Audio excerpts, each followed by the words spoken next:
What's going on, everybody? Welcome to the Behind the Glass Sports Podcast. First and foremost, we got to get a couple things out of the way. Okay, first off, happy freaking birthday, Brandon. He turns... No, well, and Gary Harris, too. Brandon turns 34 today. He's almost going through a midlife crisis. No, but happy birthday, seriously, and happy birthday, Gary Harris. Thank you, Gary, for all that you've done. Yes.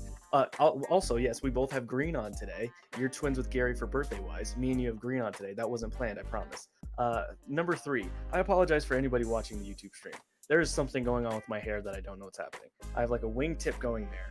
I don't know what's happening on the sideburn. Listen, long story short, I need to get my hair cut, okay? I'm going to do that today. It'll look way better, but I apologize for you having to look. That's why I put part of the hoodie up, because I was like, man, there's a lot going on here that I'm not comfortable with. So apparently it didn't disguise at all because I look like a half peacock porcupine. Anyways, I digress. The Denver Nuggets. Holy moly guacamole. Yeah, I thought we were going to be talking Broncos today. Yeah. I mean, we will they eventually. play. But yeah, the Broncos play. The first game of the season. But the Denver Nuggets. Are you kidding me? I mean, of course I would just like to make a request going forward from now on as a Denver Nuggets fan. Can we please start every series down 3-1 and down 19 and just start it in the second half? That's when we like to get things going. Okay, that's when we get our juices flowing. Yeah, we'd like to win one game here and there. And that way we don't have to get angry. Come on here, yell and scream at each other. Right. Like the Denver Nuggets prefer to be at gunpoint with the gun loaded, ready to go, bullet in the chamber. By the way, they gave the other team the gun. Yes. Yes. They're like, instead of us taking care of you, here, we'll turn it around on us. Point it at us. Gun in the chamber. Okay, we can see the bullet. Okay. All right, ready? 1, 2, 3. Nope, disarm you. And then they just take it away like Jackie Chan in Rush Hour or something and disarms you with the gun. And it's amazing how this team does this. I don't understand it. You stopped watching at half. I like torture, so I was just gonna withstand it all, the pain, the misery, and it started off good, and then the Clippers, like, the theme of this series is like things seem to get going pretty good. It's even keel for like the first 5 minutes, maybe the first quarter, and then the Clippers go on this steroid run where they just want to play defense and they hit shots, and then boom, the Nuggets are down 16 or 19, and you're like, okay. But then the Nuggets, they just keep chipping away. Oh, there's a 7-point run, and then the Clippers go on a 10-point run, and it just seems to kind of just cancel out. And then the Clippers just, at some point in the game, they just decide to just stop playing. I don't know what they do, but every point in the game, they're just like, nah, they'll give up now. And the Nuggets are like, nah, we're ready to fight back. Like, we don't want to go home. We've been in this bubble for 2 months without our families. We're going crazy, but they're like, you know what? Let's do it. Let's fight back. And then they overcome a 19-point deficit to end up winning the game. You called for it on the last podcast. Where is this Jokic game, the dominant Jokic game? We need to see it. And although he's been putting up numbers in the series and he's been playing very well, it wasn't like that. That was different. There wasn't a game where you were like, man, Jokic really took that over. And he took it over. I mean, I believe it was, I forgot who it was. It was MPJ. They asked him about Jokic's performance, and he said, Jokic looked like the best player in the world today.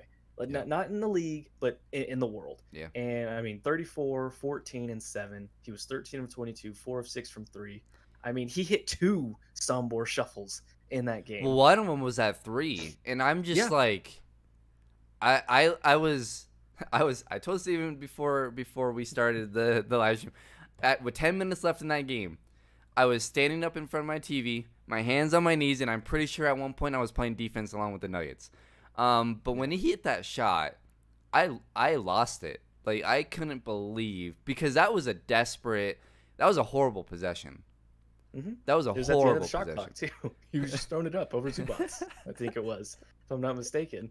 And it's the worst step back. I forgot who tweeted it, but they're like, Jokic's narcoleptic version of Dirk's step back somehow always seems to go. And it's so bad. It's so ugly and weird looking, but it has the most beautiful arc. And I swear, Jokic's touch is just, other than Dirk, I've never seen anybody's shot that continuously just tickles the twine like that, and it's just net every time. and it happened again, and I was just like, oh my god, like that's how you know he's feeling it. If he pulls one of those bad boys Hmm. out and he knocks it in, then you're like, okay, you're in trouble today. And then he pulled out another one on Paul George this time later in the game, and it goes in, and I'm just like, if you're Paul George or you're quiet or just anyone, and he shoots that over you, like what goes through your mind? Like it's just like, are you kidding me? Like look at this guy. He doesn't look the part of a superstar, and yet he plays like that. It was an amazing game from him. Yeah, and you know, bouncing off what MPJ said, Jokic can be the best player in the world if he wanted to. If he really wanted to, he could be the best player in the world. It's just he just doesn't always have that mentality of wanting to, do what he did. And that's why I've been calling for his numbers. And I was getting so frustrated with him because all I would see on Twitter is, well, look at his numbers, and everyone's talking about, oh, well, Jokic is doing his part, and I'm like, well, I guess, but not really, not when it really, really mattered, not in the fourth. And if you go back and look at all of his games, he would have 20 to 25 already through three quarters. And in that fourth, he would have maybe 4 points, maybe, if that. And it wasn't just that, but it wasn't taking open. It's not like he was missing shots. He wasn't taking shots. He hit 2 threes back to back yesterday in the fourth that he would not have taken, that he did not take in the previous games. And he was wide open. One of them was Harrell was late to get to him, and the other, I believe, was Lou Williams was late to get to him. And it was back-to-back threes. And it's just like, why? Where was that? Why do it in this game but not in the other games? That's my only thing with him. And it's the LeBron thing. When LeBron was 20, 22, 23, 24, 25, he did the same thing. He would have an open shot. He wouldn't take it. He'd have a smaller guy on him. He wouldn't go to the rim. He wouldn't. He would pass the ball away. He would make LeBron still does that to this day. He does it to an extent, but I think he understands when to do it. Mm-hmm. And with Jokic, I don't think he quite understands when he needs to just take over. It's only in a do or die, we're down in the fourth quarter, and Jamal's hurt. That is the time where Jokic tends to say, okay, fine, I'll do it. And it's more of like a upset, he like an upset, frustrated person trying to be like, son of a gun, fine, I'll do it and I'll get it over with. Like that's what it's like, instead of like, give me the ball and let's go. It's more of a desperation type of, fine, it's like a. I mean, this team takes on his just his mentality. Yeah. 100%. It has to be, we are shining the bat light into the sky, Jokic. Please, for the love of God, come help us. I feel like Patrick on the episode of SpongeBob where he's like, wee woo, trying to call for help. Like, please, Jokic, please, we need you. Please, the bat light is in the sky. Siren, the city is on fire. We need your help. And he's like, okay, let me put down the honey bun. Let me stop eating the crumble. Let me throw on my jersey. Let me just hit a couple weird shots for you. And I get what you're saying. And even though his averages are great, there's times, and I do think part of that is in the fourth quarter, the Clippers are trying to take the head off the snake. They know that if they can neutralize him, and we'll live with anybody else that can beat us. Yeah. For the most part, I mean, they've done an excellent job on Jamal Murray, and shout out to Jamal Murray, even though I still don't think he's playing great in this series. Yesterday, 9 of 13, 21 points, 5 assists. I missed his injury, so what happened? So he was taking it to the rim, and Paul went up to contest his shot and ended up fouling, or I don't know if they called the foul. No, they didn't call a foul apparently. Okay, so I believe he must have just blocked it then, and he just came down on Jamal. He just landed on Jamal. So do we know? His hip. So it's his hip. It was around his hip or groin area. They didn't really specify what specifically it was. I Okay. know he was asked about it yesterday, and he said he's going to see how he feels. He didn't say he felt great, so I don't know what that means. But he said that he would have came out of the game if it wasn't an elimination game. So he was obviously pretty hurt from it. So, and I mean, Paul George is a big dude. I mean, 6'8", 6'9", landing on you, so it's not going to be easy. Yeah, that makes me nervous. But in the fourth quarter, he did have that blow by Paul or Paul Yeah, George Paul George. and Yep. dunked it. And so then I was Uh-huh. like, okay, he looks fine. Yeah. Just shoot that So thing up with some cortisol and let's go, Jamal. If you can't feel your leg, that's even better. Let's numb that thing up. Just go run around. If you got to drag that thing with you, whatever. Just shoot yeah. and be aggressive. Well, and like to everyone who didn't really understand what I was talking about with Jokic, like I hope people understand that there's a difference between yesterday's Jokic and the Jokic that we've been getting every single game of this playoff run. Like that was a difference. Like that was again he had 5 turnovers, but he's gonna rack up turnovers because he's handling the ball so much. But the numbers aren't as 34, 14, and 7. He's had a similar game to that in this playoff run. But he had a lot of those 34 points in the fourth. And that's the difference. Like, it's just a different type of guy I'm watching out there. Like, it's just it's really the eye test. It's not just the points in the fourth, too. It's the eye test. It's like, okay, that guy is going and he's taking over. Whereas the other games, it was more like, all right, Jokic, come on. Like, can you hit a couple shots, please? Do something. Get in the post. It was more of, okay, Malone, can you help him out? Run him a play in the fourth. Something. Whereas this game, it was different. And they didn't just, and we can get to game 7 because they didn't just they didn't like just barely beat the Clippers.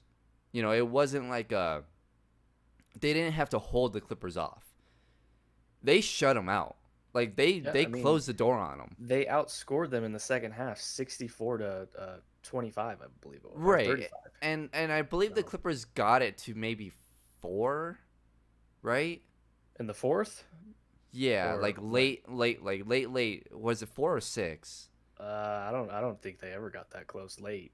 I mean, I feel like there once was the Nuggets took the lead, it was they couldn't do anything. I feel like there was one point, but I guess I could be wrong. I mean, look, Maybe it was 4 when the Nuggets were up 4. yeah, maybe it was that. But I just if it was a scenario where Denver was barely holding on and they had barely won, and the Clippers could have easily won, which the Clippers could have won, but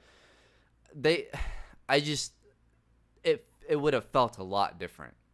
I think at this point for me, I'm not gonna pick Denver because I still think at the end of the day, what Kawhi did to Philly in Game 7 last year, I just have a bad feeling that that's what's gonna happen in Denver. But Denver has all of the momentum in the world right now, and There's no pressure on them. It's on the 2 seed. Right. It's expected to win. And I'm going to say this now, and like things can obviously change, but if the Nuggets win Game 7, they're beating the Lakers. Because I don't know. Because the Clippers are a better overall team.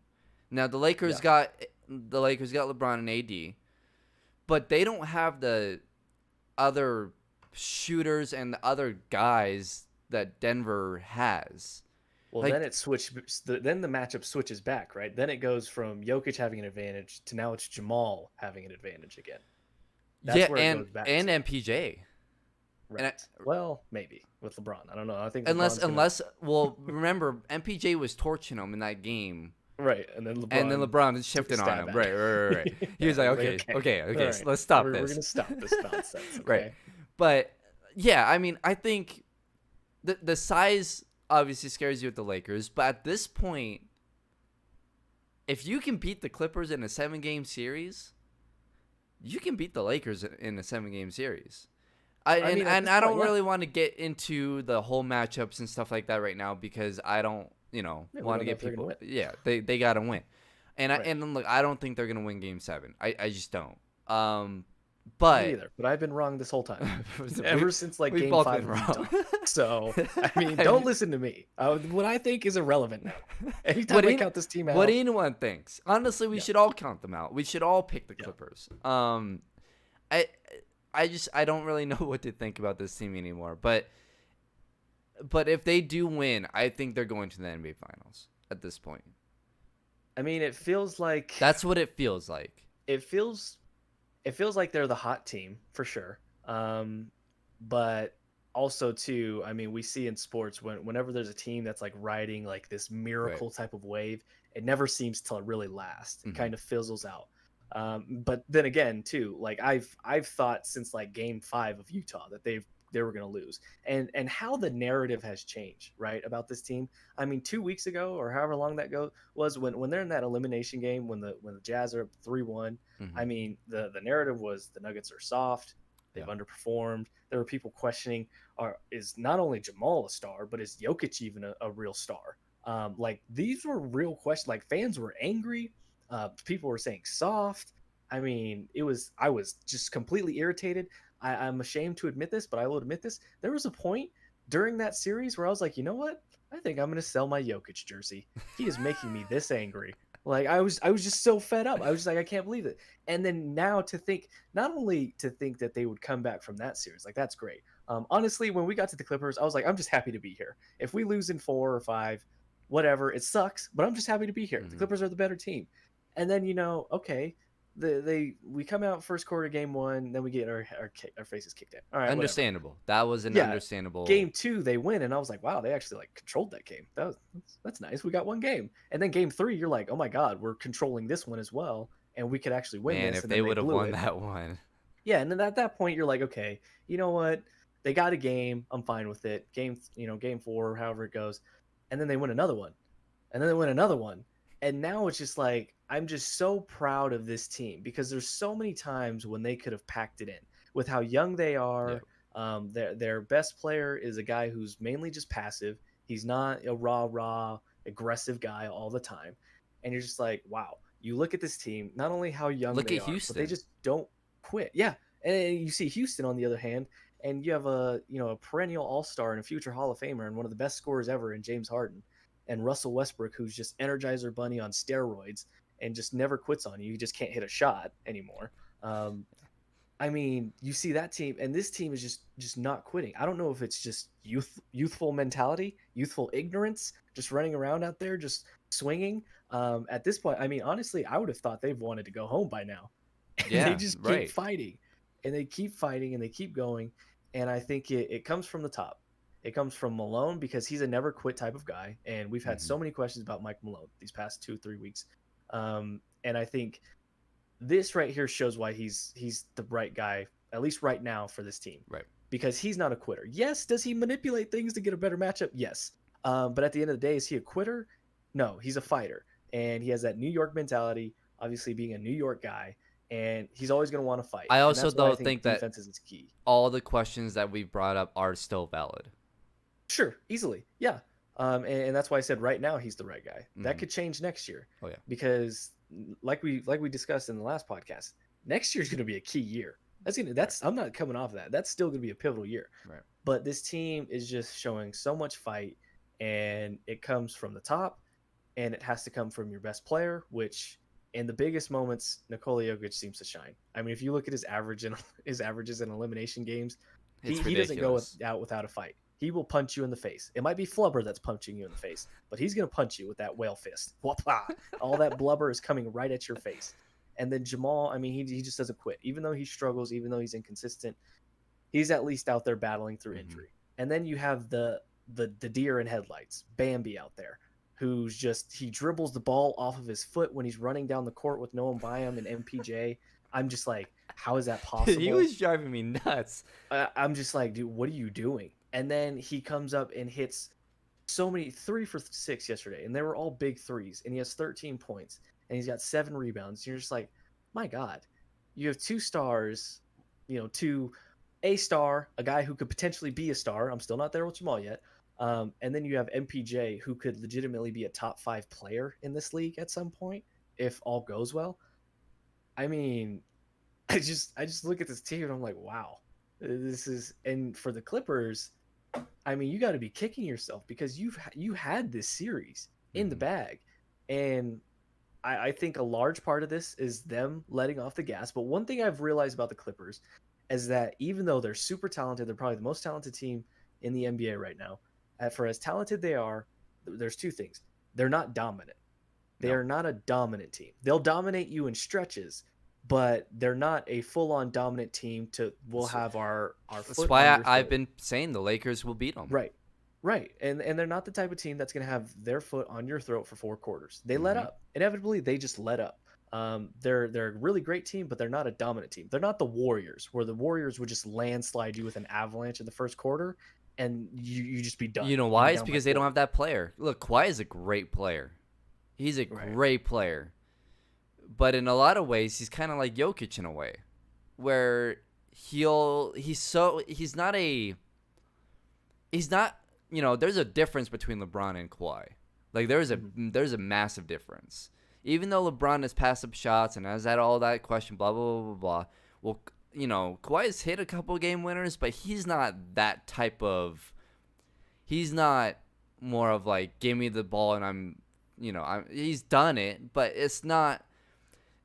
He doesn't have that type of personality. Yeah, he He's just doesn't a have that silent personality. killer. It's right, exactly, and they take the personality of their best player, and that's how they're playing, and that's how they've been all season long. And again, I think chemistry too has a Yes. a part in That was this. the second thing I was going to point out is chemistry. This team hasn't been together long enough to be in this situation and harken back to, okay, we've been here before. Right. The Nuggets, they live in game sevens. They just prefer it.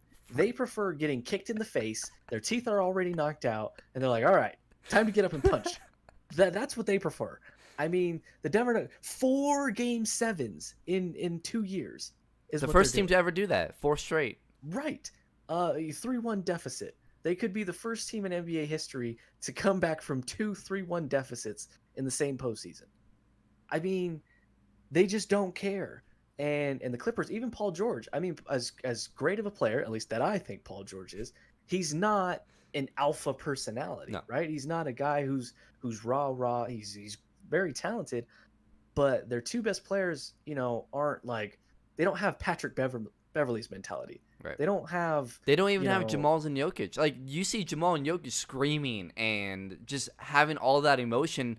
You don't ever really see that from the other two. The only time I hear Kawhi scream is every when he's possession where he trying to feels get like he gets fouled. Yeah. Every possession. And all those people that say, oh, Jokic pouts. Literally every freaking possession you hear Kawhi say, oh! And that's the only sound he makes. I'm like, oh, the robot talked again. There he is. But yeah, every possession, that's what he does. But I still think, I agree with you. I think Game 7, I'm still leaning towards Unfortunately, the it's going to end the same way that it did last year for the Nuggets. That's what I think. Which sucks. Which sucks because it's like, man, a game away from the conference finals. A game. Oh, and this year it's going to be even worse because I really do think they could beat the Lakers. If they beat the Clippers, they can beat the Lakers. Whereas last year, beating Portland was like, okay, well, he got Golden State next. And at that point, even without KD, like Golden State was they were terrifying. You didn't want to play them ever. So, right now it is different because it's, if you can beat the Clippers, who I think are a better team, now you can't screw around like you've been with the Utah Jazz and with the Clippers like that against the Lakers. You can't do that because the Lakers, I prefer not to be down 19. LeBron James will keep the foot on your throat, and not only that, but he will squish your head, and you will not be able to get up like that. LeBron is not going to let you, especially after he's watching you do this 2 straight series. He won't let you. He will not let you do that. So it would be a completely different situation, and I think it would be a tougher series to where if the Nuggets do kind of screw around, they're gonna get swept. Whereas I thought if against the Clippers, I thought they could at least get 1 or 2 if they don't show up every night. It's different against the Lakers. You have to show up every night. So there's a difference between the Clippers and Lakers, and that's why I've been, I really didn't understand why people like the Clippers so much more than the Lakers. Like, it was like oh, that's easy. That's an easy road to the finals. Like, the Clippers are so much better, and I get they got some talent, but I just it starts from the top, and I for me, what Kawhi did in Toronto last year was great, but it was through the East, and if Golden State was healthy, even with just one of either Clay or KD, they didn't even need both. Right. KD came back. When KD came back, it was like, oh God, because they were crushing them, and then he got hurt, and it just all fell apart. So I really, unlike a lot of people, I put an asterisk next to that Toronto win. I do. Well, I think you could put an asterisk, and this is going to sound kind of wrong, but if you really look at Kawhi's career, that's not to say he's not a great player, because he's a really great player. He's a top 3 player right now. But if you look at his career and his accolades, you have to really examine the context around what he's done with his 2 Finals MVPs, because the first one he won, he wasn't even the best player on that team. No. That was still the Hall of Fame spurt with Tim Duncan, Tony Parker, Manu Ginobili, Greg Popovich. Now, obviously, those guys were on their last legs. I believe that was 2014 that they won that, or 13, one of the two. So they were obviously on their last legs, and Tim Duncan was what he was. But he wasn't the best player on that team. No, he got it because he was defending LeBron. Exactly, and he did a good job. But even if you look at the stats, I think LeBron still got his averages. Yeah. So, well, even more. It was like 34, and that's like when they gave Iguodala the MVP in the finals they won after averaging 40, 10, and 10. Like 28. So it's like okay, sure. And then you look at the second one. I completely agree with you with Toronto. Yes, he led that team there. But I mean, are we really gonna believe that if Klay Thompson didn't get hurt and KD didn't get hurt first, that they would have lost that series? No, there's nobody beating that Golden State Warriors team. As good as Kawhi is, and he was the best player clearly on that team. They didn't even have a number 2. I mean, Kyle Lowry's a good player, but I mean, he's a few-time All-Star. That's kind of where he's at. Yeah. Was Kawhi Leonard? Or was Kyle Lowry gonna help bring that team over the top versus Golden State? No. If they were all healthy, that was probably going to be done in 5. Yeah. But you have KD tear his Achilles, and then you have Klay Thompson tear his ACL, and then I believe who's the big for them, the center. Why am I spacing? Oh, Looney, Kevin Looney. Yes, I believe he was hurt for that series. He was out too. So I mean, at that point, then it's down to they had 2 starters. They had Steph and Draymond. That's it. Yeah. Well, and Draymond can't score. So I mean, there's a reason why Chuck calls him triple single, So that's why he calls him that, because as great as Draymond is, he's not what he was, And even then, he wasn't a great scorer.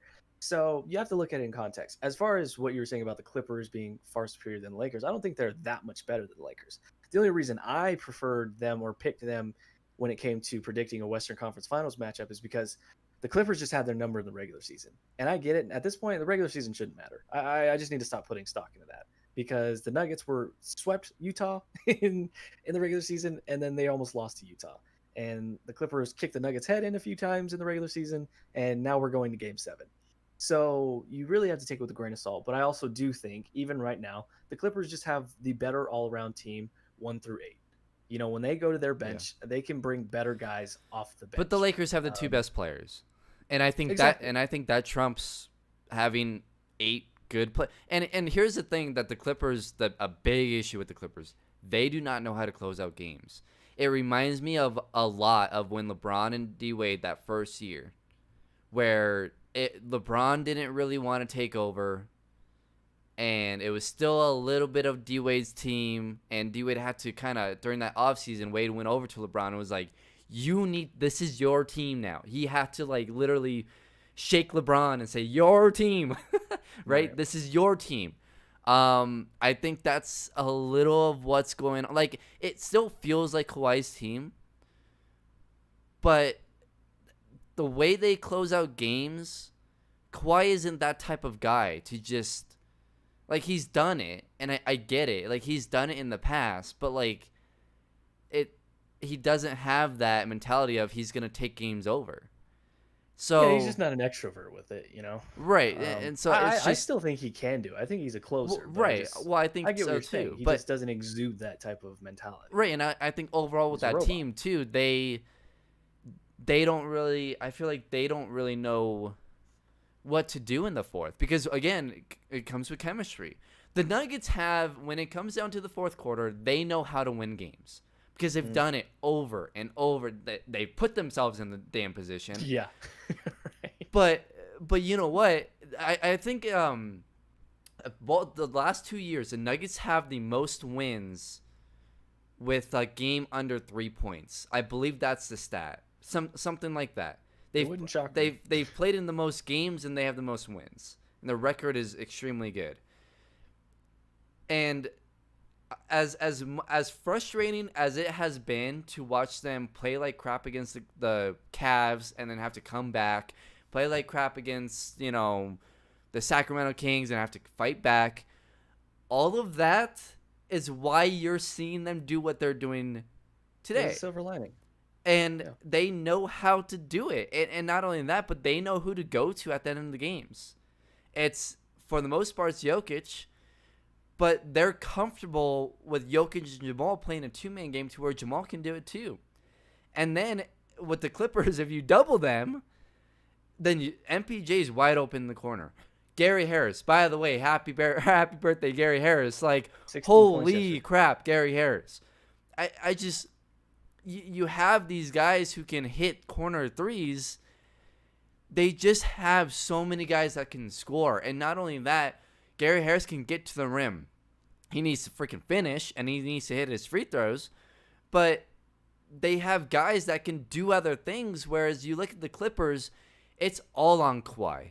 It's all on Paul George. Lou Williams is struggling. He is really struggling. And you go down the list, okay? Lou Williams is struggling right now, but you for the most part trust that he can make some plays offensively for that team, right? So they got 3 guys.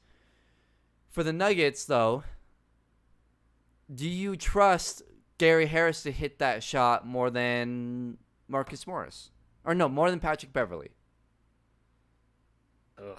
At that point, it's barely.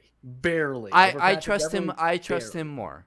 Do you trust? Say it's a coin flip. But do you trust? Barely, Okay. Do you trust MPJ to hit that shot over Marcus Morris? Yes. Do you trust Jeremy Grant to? Well, Jeremy Grant's been struggling, but Jeremy Grant hit a couple big threes yesterday. Do you trust Jeremy Grant to hit those threes over the Michael Green dude? Yes, close though. So what I'm saying is they have other guys that I think offensively you trust more to not only hit that shot in the corner, but also all 3 of those guys that I mentioned for the Nuggets can head fake and get to the rim and dunk it on you. And we've seen it. Gary Harris almost got a dunk over Paul George, I'm pretty sure. Or no, Zubac.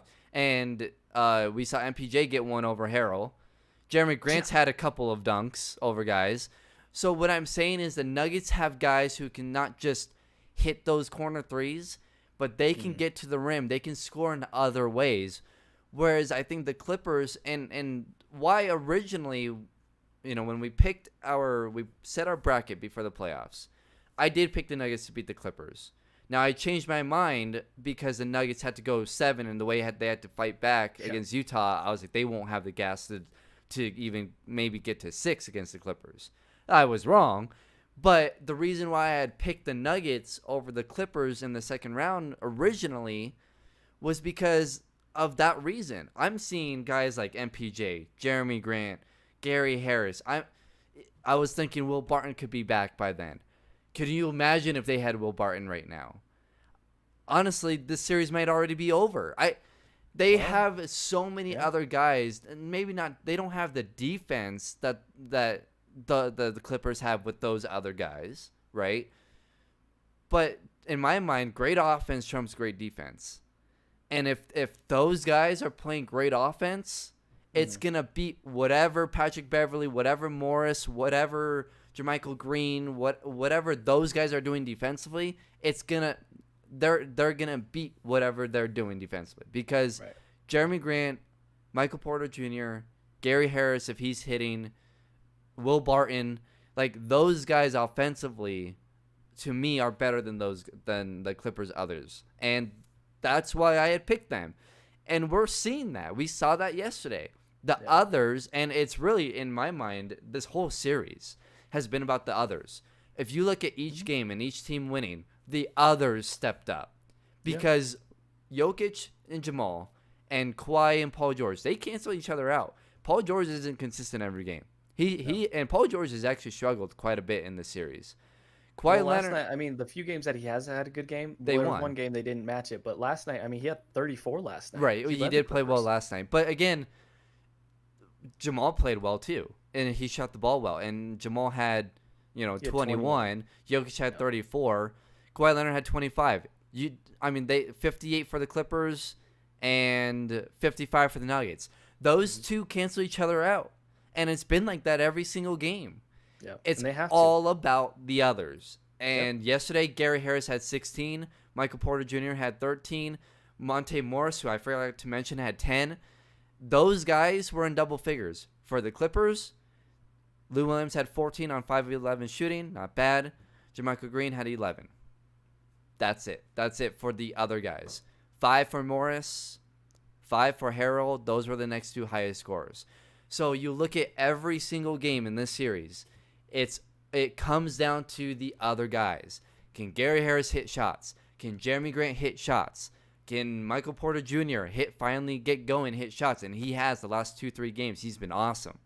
Monte Morris, I believe last game he was 0 for 5 or 0 for 7, something ridiculous like that. Mm-hmm. He was 4 of 7 with 10 points. It's all on those other guys. Paul Millsap, game 6, third quarter. Awesome. He finally did something good.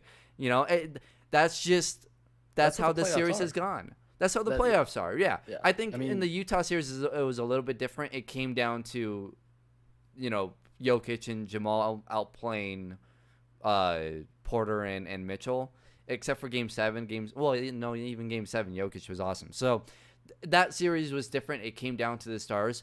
But again, in this series, it has to be the others. And when you look at Game 7, you know what? I almost want to pick the Nuggets because they have so much going for them. The Nuggets have been in this situation so many times. The Clippers have never been in this position, at least with this group. Yeah. They've never been in a Game 7. How will the others do? Because in Game 7s, it's usually all about the others. Mm-hmm. So Kawhi Leonard's been in plenty in Game 7s.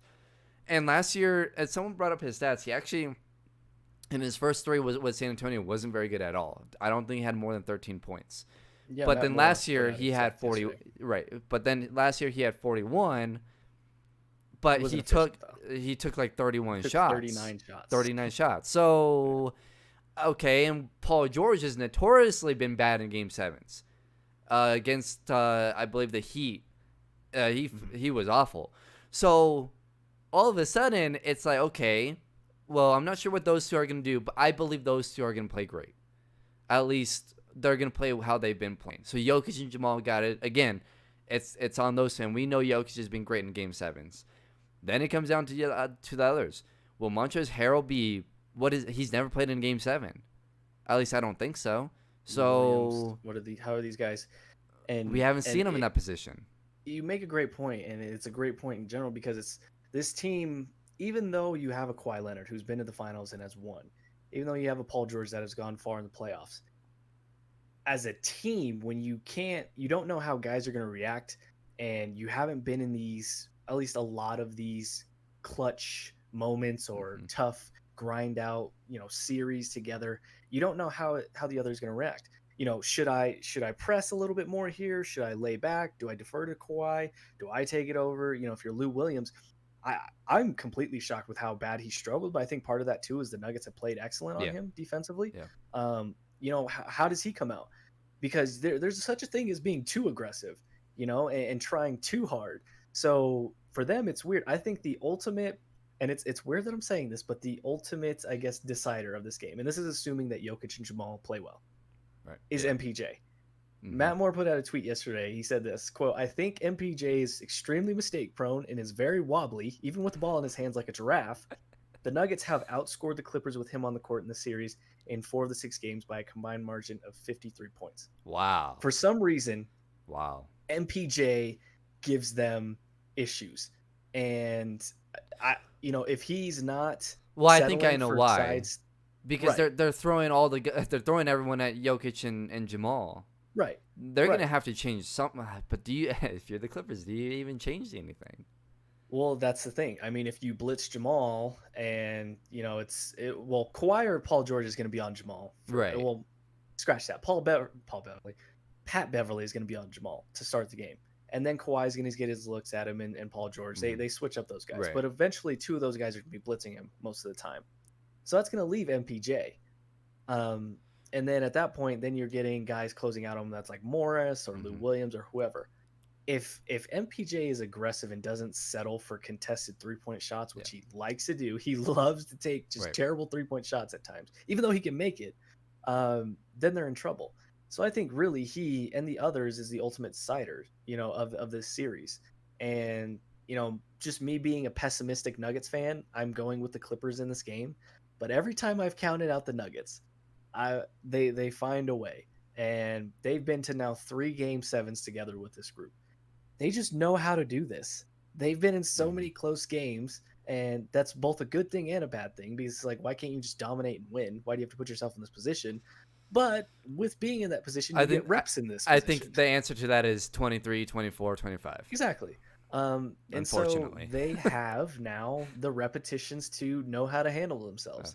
And, Jokic said yesterday, I think all the pressure is on them. We're fine. And it is. The Clippers were the favorite. If you go through ESPN, 19 experts, and I say, quote, I chose the Clippers too, were all wrong. Yeah. A lot of them had Clippers in 4, Clippers in 5. And you were wrong. So the Clippers were not only the favorite, but they were supposed to really just kick the Nuggets in the head and get to the Lakers and let's get this thing going. So it's a situation where I think the Clippers are going to come out motivated. They're going to want to try and get this game over with early. They have to get it over with early. If they don't put the Nuggets away early, then it becomes dangerous. Because if you let the Nuggets hang around, they're like that evil villain in a movie that you keep trying to kill, and he just keeps getting up. And you're like, I shot you in the head already. I grew a second brain, so I'm coming back at you again. You have to kill the flubbery man. Otherwise, he will lead his team to victory. Well, and if you're the Nuggets, you cannot go down by 16. I get it's worked the last 2 games. Yeah, preferably not. But the Clippers, okay, if you're the Clippers and you have a 16-point lead, you're not letting that go down. Like you I get people have said that. Aren't you worried at this point? Like if you get a lead, do you think it's in the back of their head like but that's what I'm saying though. In the back of their head they're saying, well, they've come back from this. So I think at that point they're really going to squash the bug that time. Right? I don't think the Nuggets have a third one in them. They have to play this. They have to play well from beginning to end. Yeah, you cannot let them go on a 16-3 run. You cannot. It's not sustainable this way. No. Yeah. You can't. If they do it, I don't know what else to say. But you cannot. They will not be able to come back from a 16-point deficit again. They will. They will not. No, I guarantee. I guarantee. You give the check guarantee. I'm throwing that out. They will not. Right, tough guy. If they go wager on it. If they go down. If they go down 16 or even 15, they will not be able to come back and win. They will not. Shave your head if they do. If they go down 15 and they come back and win, shave your head. Come on, tough guy. Bet it. That's right. You don't want to. I'll eat chocolate. You can send anything you want, and now I have to eat it. I might puke. That's a punishment. For those who don't know, Brandon doesn't like chocolate. He's like 1 out of 4 people in the world who don't like chocolate. Unbelievable. People who are deathly allergic to chocolate love chocolate. They will not be able to do it again. They can't. Because it's happened 2 straight games. The Clippers will he's not allergic. He just hates it. The Clippers will not let them do it. They will not. I don't think so either. But Game 7's tomorrow. I will put my heart on the line again. My friend, he keeps texting me. He's not a huge Nuggets fan. He's a huge Avs fan, but he's like, man, how about the Nuggets? He's like, I'm pretty stoked for Game 7. I was like, well, I'm glad you're stoked for Game 7 because I'm not. I'm I have to not once either. again put my heart on the line. And, Part of me wishes this was over already. Like, why yeah, couldn't be this have been vulnerable. over 2 weeks ago against the Jazz?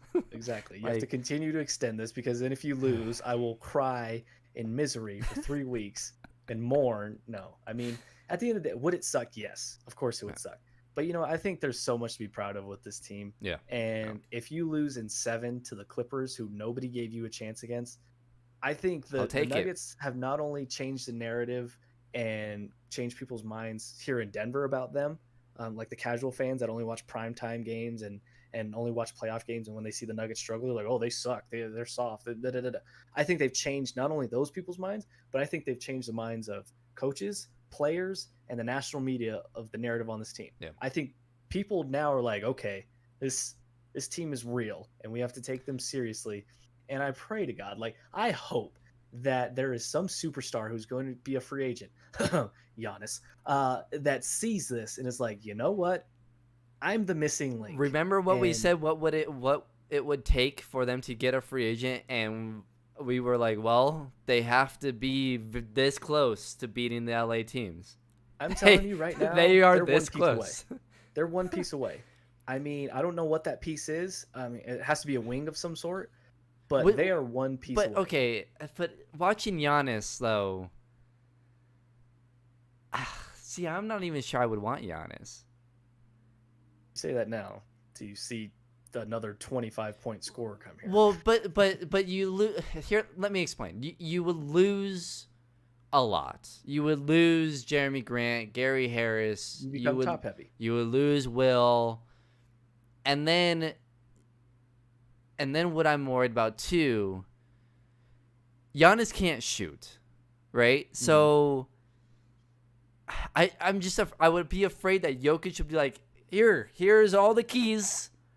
Here, Giannis, and then he wouldn't be. It would just be it would be a mess. I feel like. Picture this starting five. Okay. No, see, I don't want to do that. I don't want to. It's MPJ, it's Jokic, and it's Giannis, right? Who are you sending the double at? Who are you leaving? Are you leaving Jamal on the 3? Are you leaving MPJ on the 3? Are you leaving Jokic on the 3? Who are you leaving? Giannis. You're not leaving anybody. Well, okay, but if he has the ball, who are you leaving? You can't leave. So now it's Giannis one-on-one. Well, who's the 5th guy? It doesn't matter. We'll just trot out 4. Well, then we'll leave the 5th guy open. Exactly. Whoever the 5th guy is. I don't know. Bull. Boom. There you go. There's your 5. Of course I would want Giannis. Yeah. Of course I would want Giannis. It just makes me nervous because the same thing like with the Clippers, right? With finishing games, I feel like they don't know who to go to in a way. Like they do, but they don't. Like the other guys are scared to shoot. Turns. But the other guys are scared to shoot. Like they're open, they don't shoot the ball and they just give it right back to Kawhi and let Kawhi go 1-on-1. I would be afraid for the Nuggets that would be something that were to happen. But again, then I remember Jokic is such a great, and Malone too. They're so great at ball movement that I feel like it wouldn't happen with Giannis. It would almost be like with KD joining Golden State, that it didn't really change. It did affect them though, where KD would get into 1-on-1 mode, isolation mode, and it hurt them. It did. And there's a stat out there where when KD was out, they had a great record. When Steph was out and KD was playing, they actually had, I don't know if they had a losing record, but it was close to 500. Well, there's a difference as having, it's crazy to say, but there is such a thing as having too much talent, because then you try and force everybody else to get like, oh, we have 3 guys, let's get everybody involved, instead of when it's just Steph, Clay, and Draymond. Then you got 2 guys who you can divvy up the share, and your 3rd guy is a guy who really needs the ball to do anything great.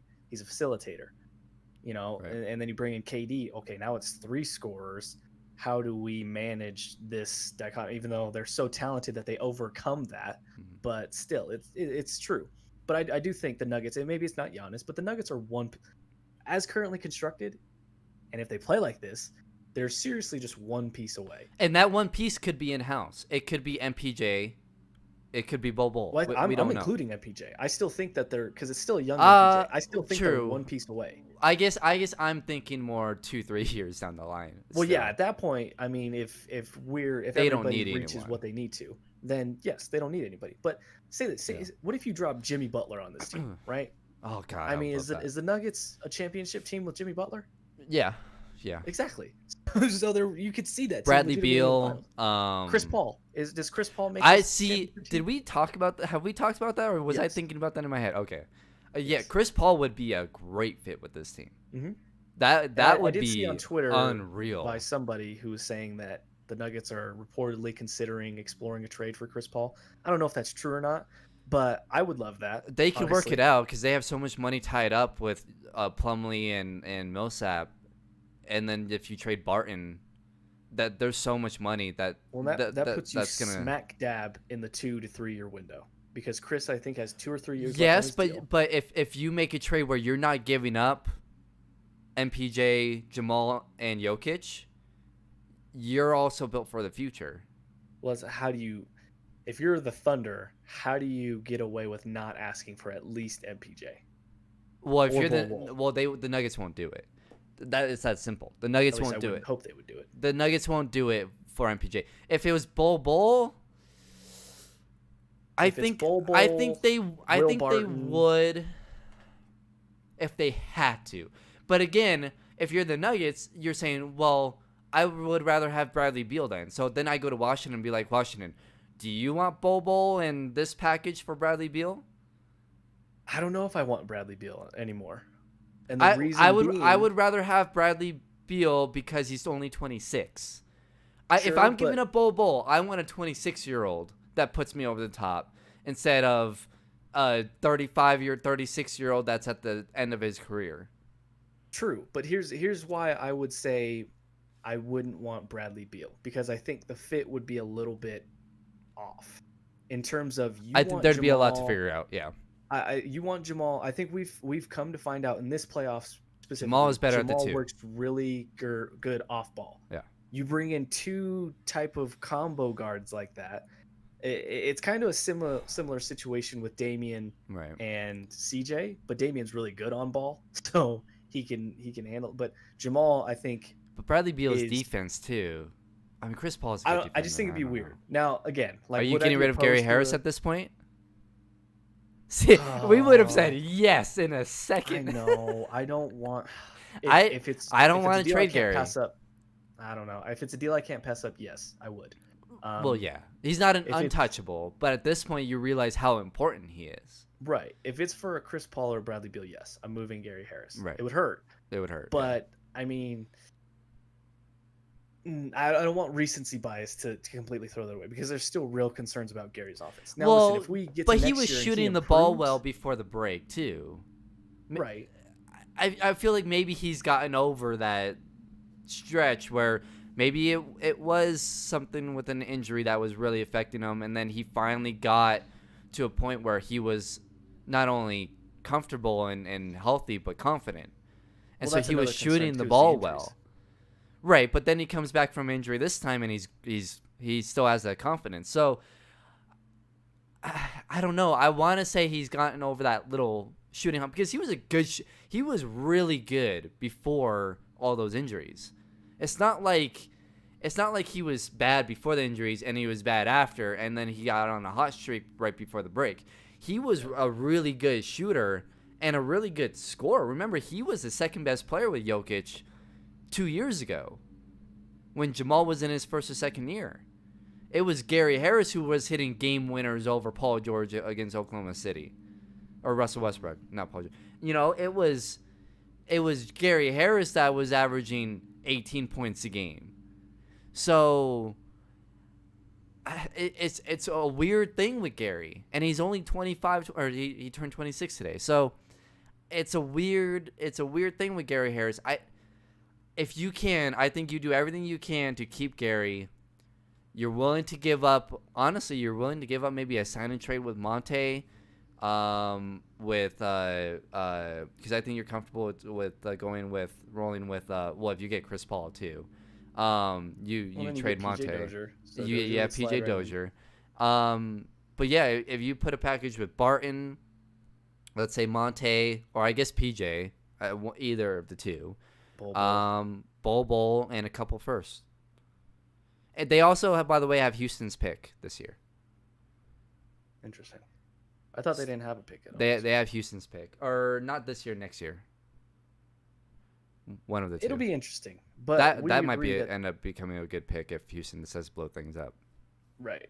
And it's funny because with that situation, Mike D'Antoni, it's kind of like, I'm going to fire you. No, I'm going to quit. I think that's what D'Antoni, he's like, I'm going to quit, even though his contract expires. So technically, he was. Everyone blames all these other players along with Houston over the last 4, 5, 6 years, but there's one common denominator.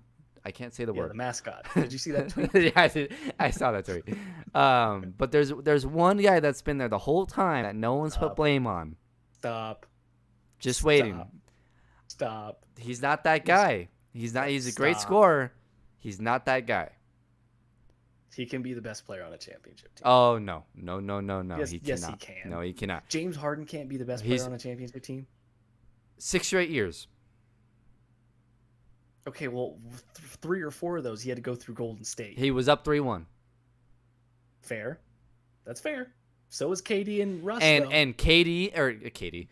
James Harden is notorious for shrinking in the biggest playoff moments. Look at all of them. That is a narrative. He shrinks to this big, this big, in the biggest moments. How about this? 3 years from now, Jokic, James Harden. Hey, if he's not the number one guy, I'm okay with it. If Jokic is still the number one guy, I'm all right with it. God. I disagree. I think, but listen, that's why I divvy up NBA players the way I do, into superstars, stars, because I think there's only 2 or 3 guys in the league that can drag a team to the finals by themselves and potentially win it. I think it's LeBron, I think it's Kawhi, and I think it's KD. That's it. Steph may be on the border of that, but even then, we've seen Steph have his own struggles in the playoffs. So I don't know if Steph's that guy. And then you get to your stars, which are your perennial all-stars, your Damian Lillards, your Steph Currys, your James Hardens, those type of guys. So I don't know. I think James could be the best player on the championship team. He's been kind of dealt a tough hand, honestly, with being in the West, right in the smack dab middle of the Warriors run. So that kind of wasted the. Yeah, but he was up in series. He was. That's fine. That's fair. I mean, he was. I can't. Just like KD and Russ were up 3-1 against them too. Exactly. Talk about another team that was really good at coming back from 3-1. They also blew one, but we won't talk about that. Hit threes from half court at any moment. Right. Real Warriors quick though, inevitable. with Kim saying he'd argue Barton has been such an integral part of this team and growth for the past 2-3 years. I wouldn't trade him. Not a starter, but a very valuable bench player. I think it's time to part ways with Barton because I think he wants to be a starter, and I think he'd be a starter with OKC. I think that's a guy that OKC would actually want, and that actually could use. I think he's actually a really good fit in Oklahoma City. Well, Barton's still young. I think he's 27, 28. Yeah, so I think honestly, if I'm OKC, I wouldn't be shocked if that happens because I think OKC would love to have Will Barton. Pair him with Shea, gives you a scorer that they need. Well, that's solid. I get what you're saying, Kemp, but I just think, if you can get CP3 Paul or a Bradley Beal and Barton has to go, then Barton's got, because at this point, we know MPJ's taking that spot. So right. And by the way, that's doing right for Barton. It's not fair to just shove Barton on the bench. And look, he's been a pro, and credit to Will Barton for being a pro for all the crap that he's been through with the Nuggets. Being benched in the playoffs last year, having the injuries this year, and MPJ literally breathing down his neck for that starting spot. Credit to him for being a pro and for continuing to be a leader and fighting, right? Right. But I think it is fair to him to put him in a situation where he is a starter and he can be a top 3 guy on a team, and that's Oklahoma City. He That's a still has perfect good fit. years left on him. He's still in his prime. You know, he's Hmm. not. I don't think he's in his 30s yet. I mean, unless Will wants to come off the bench, then I'd be happy to keep him. Well, But I yeah, don't think he'd exactly. want I think to. he's a perfect guy Um, to have off the bench, but I don't think he and wants to.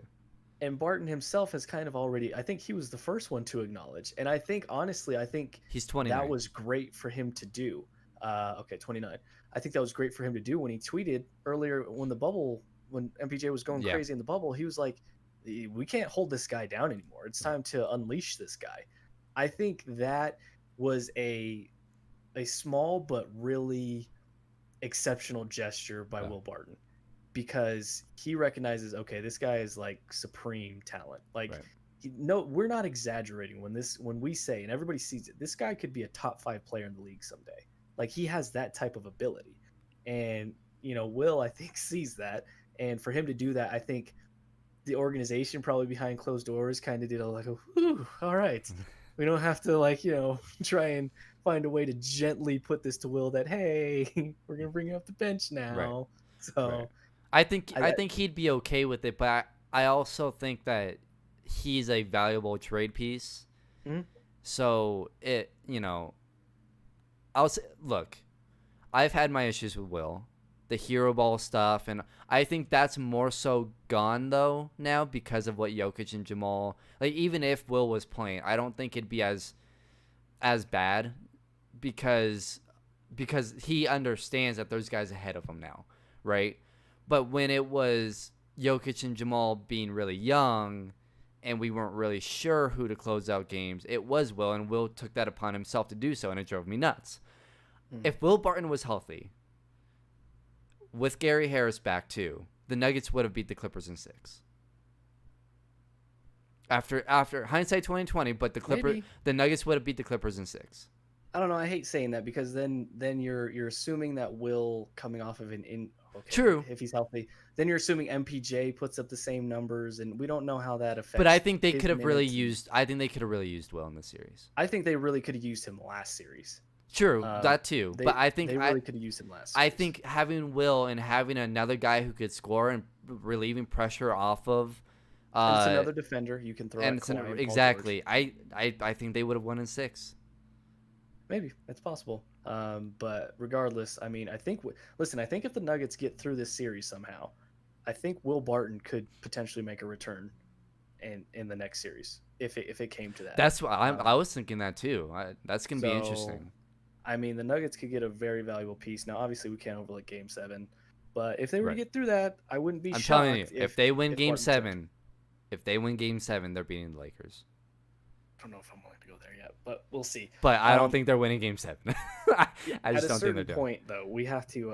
There's another Denver team that plays tonight, and I'm not talking about the Rockies. They're off tonight, thank God, because they're brutal. Thanks again, Taylor, for making that bet. But the Denver Broncos play tonight. First game of the season against the Tennessee Titans. By the way, just to give you an update on our pick'em. Oh, I did so bad. Brandon is sitting at a whopping 1, 2, 3, 4, 5, and 1, 2, 3, 4, 5, 6, 7, 8, 5, and 9. That's what I'm looking at right now. So, yeah, that Detroit one really got you. That one and Cincinnati really got you. That's what swung the those two endings, man. What did you for Detroit? You didn't do so good then either? Because if I went 5 and 9, I went 1, 2, 3, 4, 4 and 1, 5 and 1, 5 and 2, 5 and 3, 5 and 4, 6 and 4, 7 and 4, 7 and 7. Okay, yeah. I look, we've done this pick'em before. You are notorious. Hey, whoa. For falling apart at the end. Whoa. You are. Once I get a lead now, I'm picking the same as you every time. That's what I'm doing. No. You I remember one year you were at the top with a massive lead. I think you finished. I never finished last. No, but I think you finished second to last. I have finished third. So I remember all the field goal losses that you had that one year? That I do.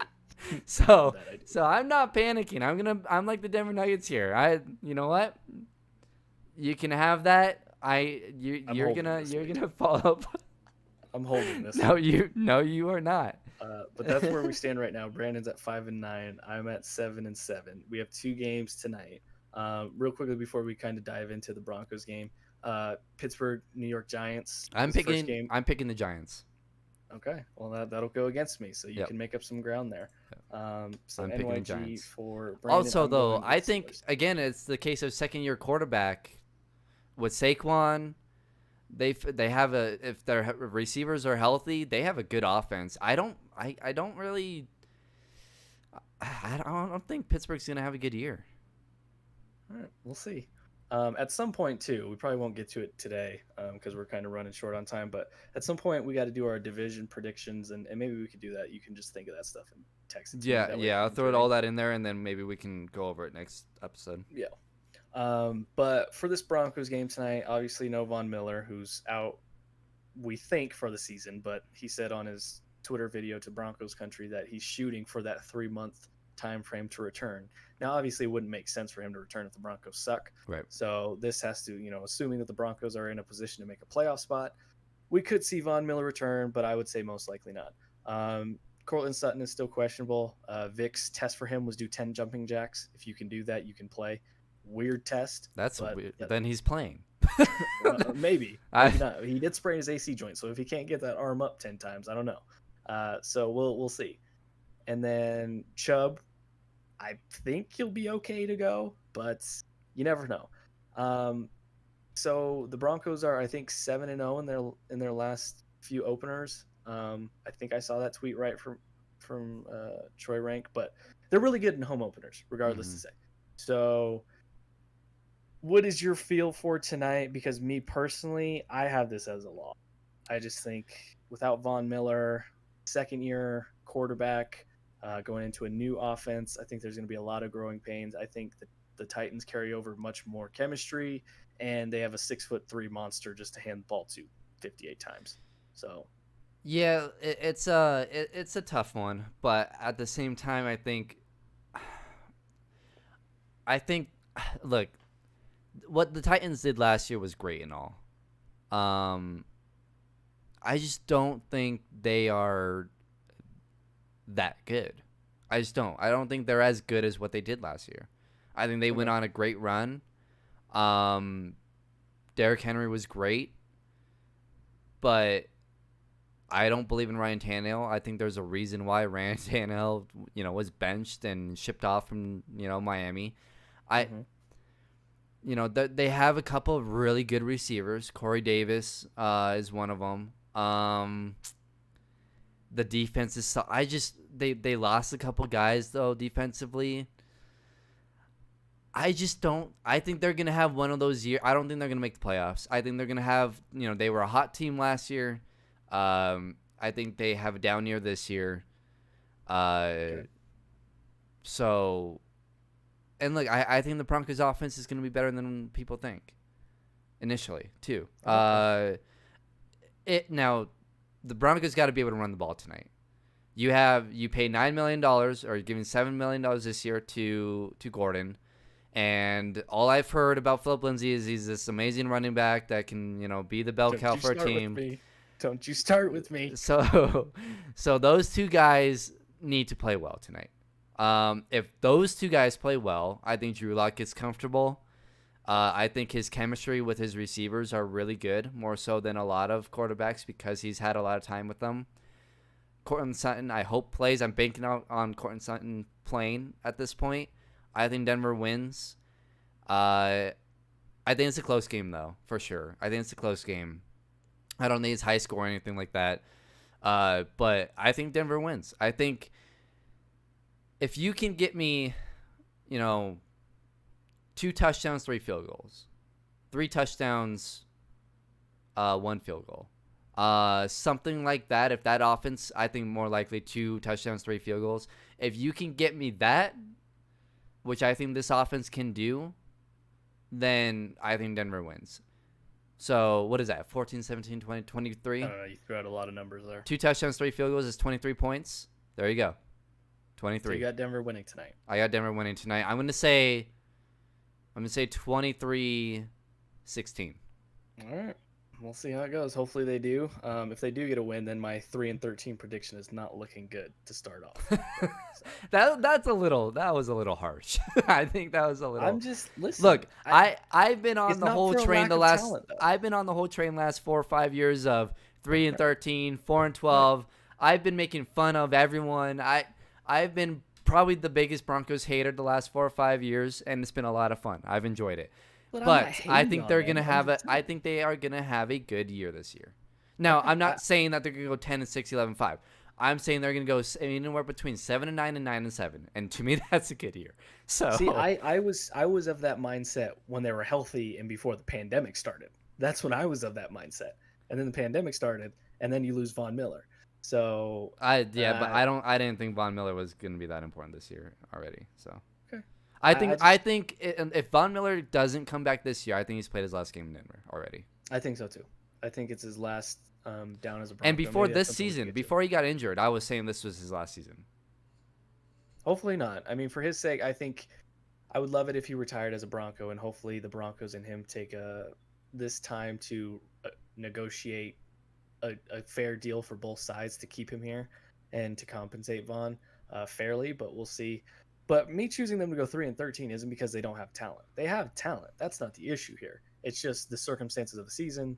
But everyone's going through those circumstances. I just not everybody's going through those circumstances on top of having a new OC offense and a second. Right. Well, yeah, but also and a rookie starting center. Also, though, look at the scores, and I think I was right. I think I nailed. I think offensively, I think teams were.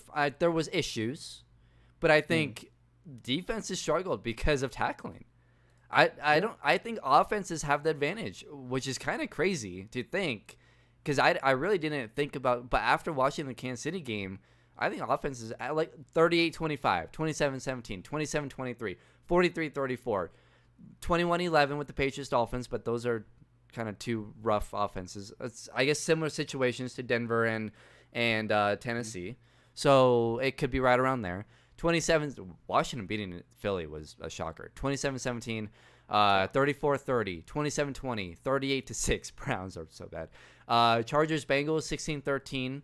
Similar situations with the offenses. So, you know. How about, did you watch the end of that Chargers game? I saw the missed field goal. Oh my God. Okay, so they're within 3. Burrow takes them all the way down to the field, gets them to the 3-yard line, throws a touchdown to AJ Green, but it's called back because of offensive pass interference. Really? Oh, so I missed that. They move it back with like 3 seconds left, and they go to kick the field goal, and the Bengals kicker obviously misses it, right? But he pulls up like he hurts. He might have hurt something. I saw the video of it. But immediately after he misses it, he's like, my cat. And I was like, yeah, I would. I mean, if he wasn't hurt, I would fake an injury there too. But that was not good. Like, poor Joe Burrow, man. I mean, hey, but you know what, Joe Burrow, I think he's legit. He looked good yesterday. He made a dumb interception throw. Like literally, he tried to shovel pass it to Gio Bernard and rookie things. Melvin Ingram but there. Hey, first NFL game with the offseason that he had. Mm-hmm. I mean. Fun. I think Bengals fans should be optimistic. But again, like I said, though, the offenses were fine yesterday. You can point to a couple of these teams who have new quarterbacks and new offensive coordinators. But I also, though, think that Drew Lock has a little bit more chemistry with his receivers than some of these other guys like Cam, or even Teddy Bridgewater put up 30 points. So I don't think the offense, I'm not saying the Broncos are going to score 30. Like I said, I think 23 is the number. If they can hit, they win. But I don't think offenses are going to be as bad going in. I think the offenses have an advantage over defenses. Well, hopefully you're right tonight with the Broncos, and hopefully their offense looks good. Hopefully they prove me wrong, because that is some crow I will gladly eat. If they can, within the first 5 or 6 weeks, they can already have those 3 wins and I look like a dummy, I will take that for Broncos country. I will fall on the sword for that one. But that's going to do it for us today. Tonight, Brandon's got the Giants. I got Pittsburgh, and he has Denver, and I have Tennessee. Oh, I could catch up, right? You could tie me, yeah. I could tie you. Yeah, see, I could catch up within a day. You're going to blow your lead within a day. Well, listen, You're gonna blow your two lead. worst teams, You're though. gonna blow your lead within a It's not day. gonna happen. I'm getting one of these games. No, you're not. I'm getting one of these. There's no way. I say no way and watch. On You're Friday, you're we're gonna come in gonna here and you're gonna tie. pull a Clippers. You're gonna blow your lead within a quarter, within a day. I'm really thinking if I should change that Denver pick. I'm gonna change it though, and then they're gonna lose. And then I'm gonna be angry. Keep it, so I can tie you within a day. I went 5-9, and I'm gonna tie you. I really want to go Broncos. Don't do it. Because My heart says one, go you're gonna Broncos. jinx them, and you're gonna make it worse for everyone. And two, I want to be able to tie you. Don't chicken out. Let me tie you. I'm gonna have to think about this. Don't chicken out. Do not That's- chicken out. That's Let me gonna tie do it you. for us today. on Let the me tie Sporting you. Note Podcast. We thank you guys for tuning in. Shout out to Kemp for dropping by and hanging out with us and commenting. We appreciate you, Kemp. That's gonna do it for Brandon Stoll, the birthday boy on the other side. Thank you. I am Stephen Priest. We will catch you guys on Friday for the next Behind the Glass Sports podcast. Let me tie you.